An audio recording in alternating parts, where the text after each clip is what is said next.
আসসালামু আলাইকুম রহমতুল্লাহি অবরাকাতু। সম্মানিত দর্শক, মামলায় জয়লাভ করার তদবির।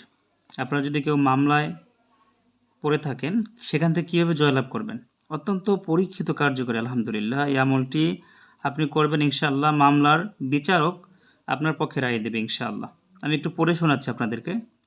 কেহ মিথ্যা মামলায় জড়াইয়া পড়িলে এবং দুর্ভাগ্যক্রমে সাক্ষী প্রমাণও তাহার বিরুদ্ধে হইলে বিচারকের মনে প্রভাব বিস্তার করিয়া মামলায় জয়লাভ করার জন্য নিম্নের তদবিরটি খুবই কার্যকরী।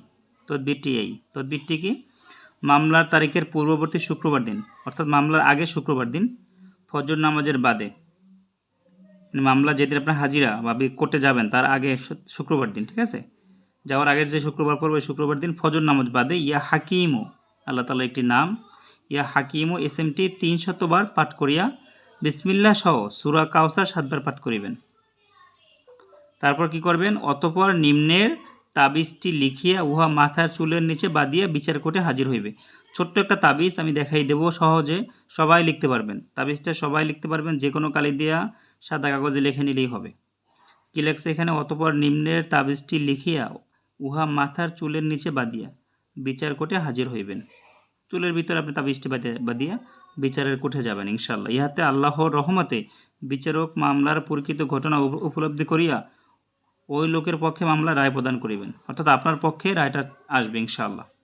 এটা অত্যন্ত পরীক্ষিত এই জিনিসটি। হ্যাঁ, তাবিজটাও একটি সহজ তাবিজ, আমি দেখাই দিচ্ছি। আপনার স্ক্রিনশট দিয়ে নেবেন, নিজের কাজ নিজেই করে নিতে পারবেন।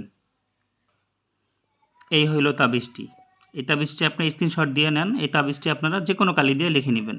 লিখে লাল কালি দিয়ে লিখলে বেশি ভালো হবে। মাথার চুলের ভিতরে বেঁধে নেবেন, ছোট করে লিখবেন, মাথার চুলের ভিতরে বেঁধে নেবেন। আপনাদের যে কোনো জরুরি প্রয়োজনে আপনারা এই নাম্বারে মেসেজ করবেন, অথবা ইমো হোয়াটসঅ্যাপে কল দিবেন বা মেসেজ দিবেন। আল্লাহ আমাদের সকলকে ইসলামিক আমলগুলো করার তৌফিক দান করুক। আল্লাহুম্মা আমিন। আসসালামু আলাইকুম রহমতুল্লাহি ওয়া বারাকাতুহু।